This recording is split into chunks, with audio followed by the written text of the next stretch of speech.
E aí pessoal do meu canal, Poção Equipadora na área de novo. Esse aqui é um Versa 2017. Aí é o seguinte, a gente tá tirando esse original aqui, que não tem espelhamento, que é um pouquinho mais antigo, e tá colocando esse. Só que aí acontece o seguinte, quando vem esse daqui, quando esse primeiro aparelho aqui, ele vem conectado aqui.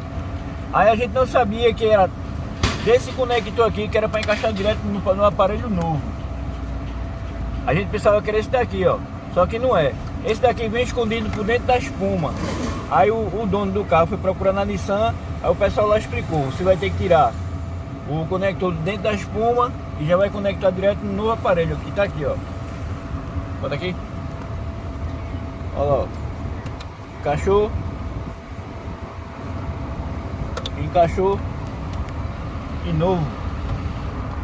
Beleza, gente? Quem tá gostando do canal, curte, comenta, compartilha. Estamos chegando a 5 mil inscritos, beleza? E se eu não fizer vídeo daqui pra lá, feliz novo pra todo mundo. Tchau e até a próxima. Isso é Poção Equipadora.